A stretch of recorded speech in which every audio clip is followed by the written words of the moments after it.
All right. Pause that snarky puppy. New album to listen to here on March 3rd, 5 p.m. Just got off work, my Sunday shift.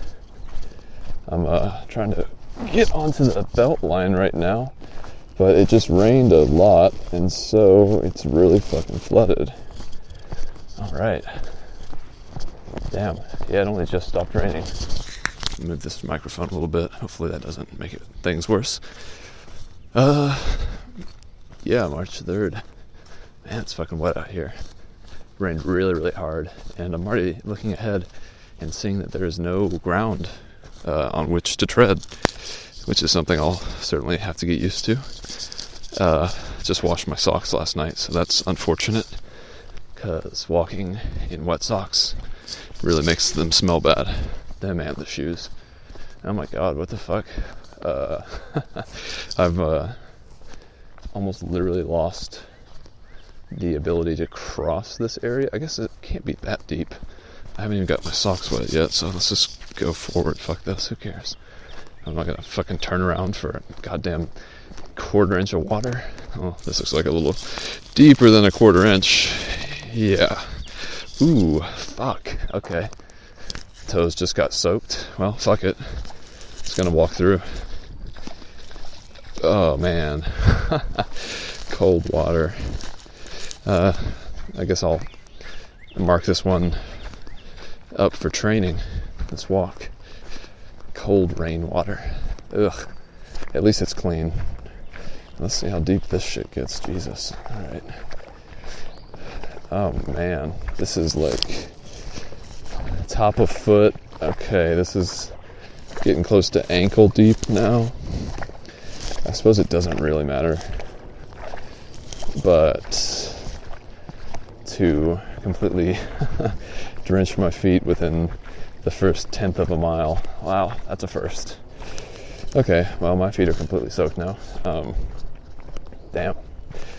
They'll warm up. These wool socks have a pretty amazing ability to retain warmth when wet, and so already I'm walking again. I don't really anticipate having to walk through wetness like that again, and even if I do, it doesn't really matter because my feet are already soaked. So wow, well, that was quite a process to be able to auditorily capture. I guess I'm 27 days out now from starting my vacation, and it's a vacation that really puts the TION in flagellation. That's a little joke I thought of on my way to apparently getting my shoes completely soaked.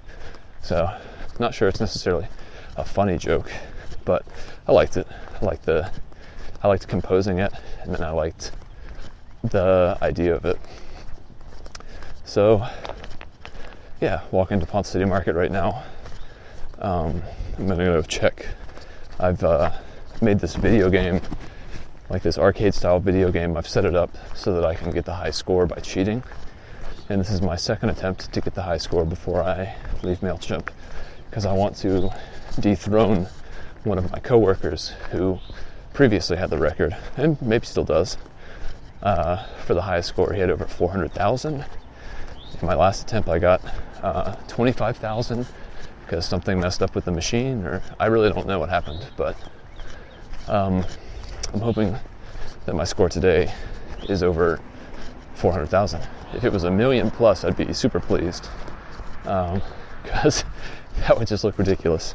Another tens place over from the current record. But if all has gone well, I should have a score in the millions. I think my friend only applied the cheat for about 7 hours, and I've been doing it for over 24. So three times longer, 4 times longer almost. Closer to 4 times longer, in fact, because I actually have been going for 27 hours.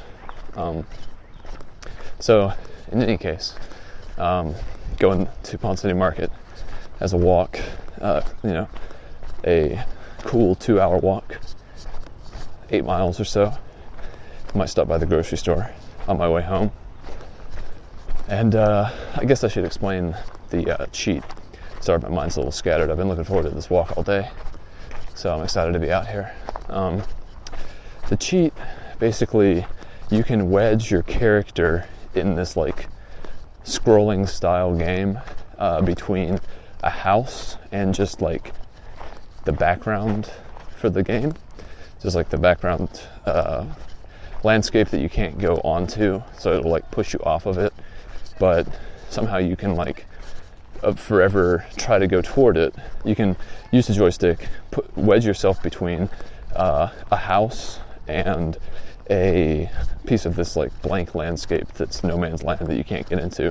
And as long as you hold the joystick to the left, which is how you got over to this area to begin with, you won't die. You won't hit the house. You'll forever be trying to go into this area that you can't get into, but like it holds you there in perpetuity and it doesn't kill you. So basically I just set up a reusable grocery bag and some weighted items were put into it, like board games and magazines, to keep the joystick pulled to the left, so that hopefully the character will have accumulated a ridiculous amount of points. And this is certainly worth a walk. It doesn't take me much to go out and either bike somewhere or walk somewhere. These days walking exclusively, but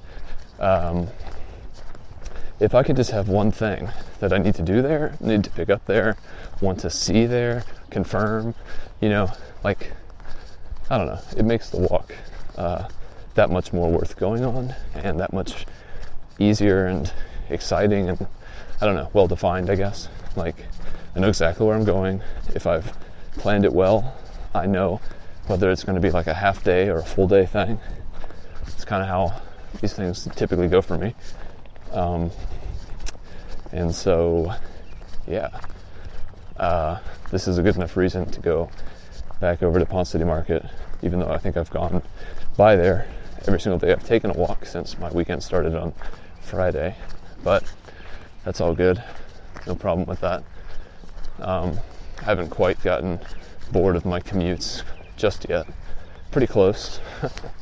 You can only walk down Boulevard so many times in the dark, or run down it or whatever.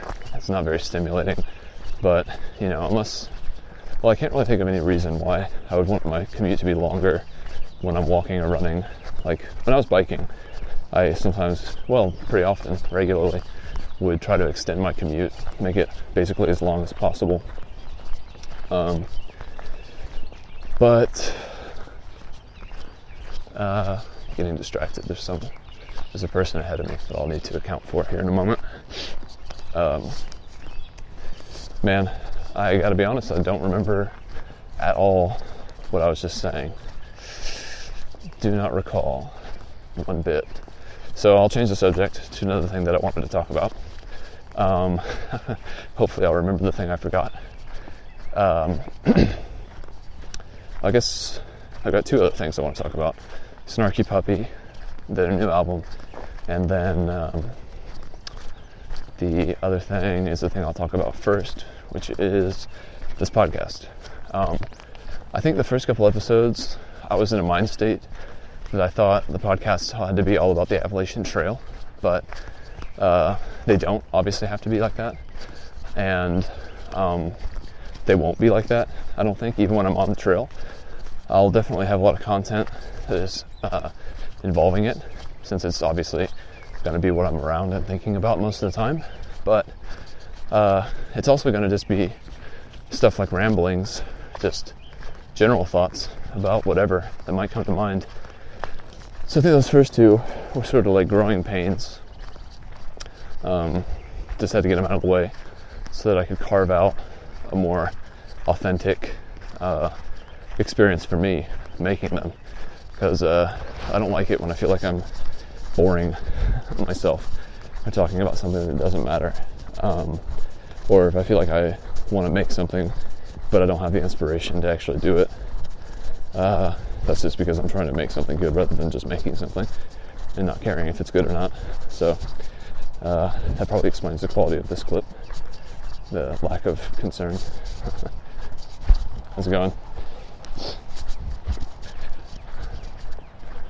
So anyway, I think from this recording onward, the podcast will take on a different kind of feel. Like maybe the first two were just obligatory and introductory and a way for me to sort of ease my way back into the format to find the thing that I naturally liked to do when I did it, just because I did it.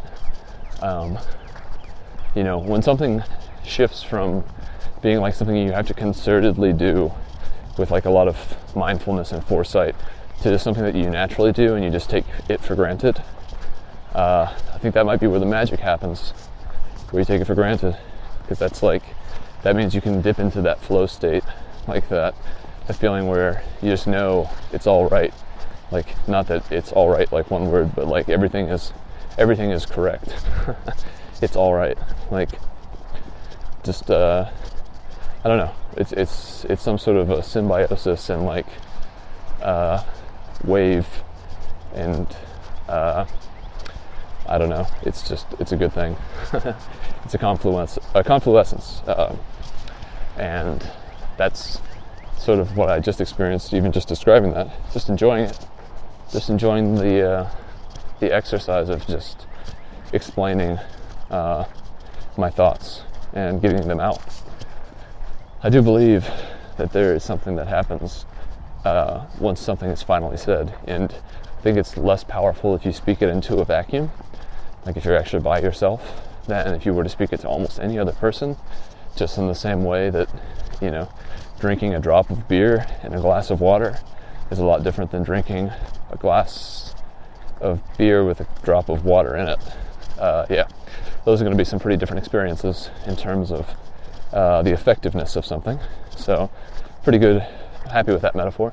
That's how I'm seeing it in my mind in terms of just weak solutions.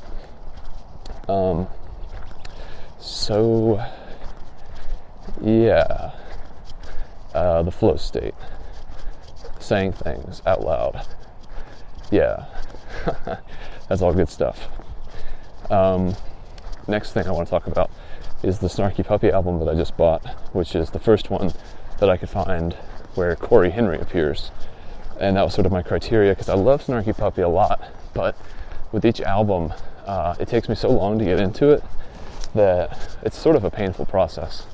Like, I have all these desires and expectations for what I want to feel from this music in particular, and the music is so complex and so varying from song to song that once I finally get it and enjoy it the way it's supposed to be enjoyed, it's just taken so much time. Like with this band, it's interesting because I really have to feel the things that I remember seeing them do, because a lot of these albums of theirs are like live recordings that they've done in front of an audience, and so something about watching them perform their solos, like watching the YouTube video or something, and then listening to it and being like, oh, I remember this part, this solo is so epic, and I remember his face here, and I remember this bandmate looking over at that bandmate, and I remember the drummer making that face when he realized how fucking sweet this arpeggio was that just landed. That stuff makes that music, gives it a lot more texture in terms of the listening experiences, because I remember all that stuff. So this new album, as predicted, I'm not into it yet. I've only listened to it a little bit, and I'm really starting to kind of understand the bassist Michael League as a musician, where if Michael League puts his name on something, you're gonna expect a certain style to it, and the style I really like, because it's like this really weird spray paint. I'll give this a second.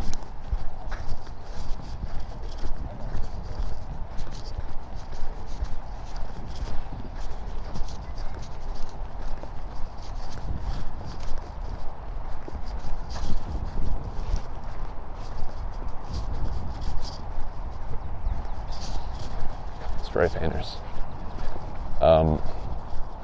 so finding Michael League and all this music, listening to the first few melodies of the first song, I was like, it's all right. I was already a little hesitant to buy the album because it's like from 2012. And I'm just like, how good could music be from 2012?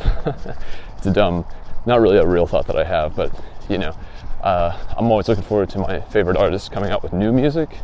So like the idea of going back sometimes, unless like it's an artist that's really well known for being consistently good, I don't know, I always fear that the thing that I loved about one album will just be wholly absent in another by the same artist, just for the sheer fact that you wouldn't really expect anyone to be that consistent with anything that they do. The thought that someone would create something basically identical to something else and that they would both have like the same level of perfection is kind of not a standard that I really apply to anything else. So, but I hold music pretty high, so I suppose that's why.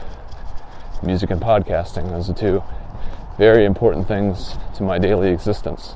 Really don't know what I'd be doing without those, but I suppose there is a alternate universe out there where I have neither. And in that alternate universe, I suppose that I've already killed myself for not having those things. And conflictingly, there's another universe where I'm totally fine and I can't imagine ever wanting to listen to music or podcasts. Seen a bicycle bro going by. Guy who works at Loose Nuts. Can't remember his name. Never really got it. If I recall, it's sort of an uncommon name, hence I didn't hear it, and I don't remember it. I could probably figure it out. If I remember later, I think it would behoove me to try to look into what that dude's name is. Because he's a cool guy. He seems really nice. And I do him a disservice by not knowing his name.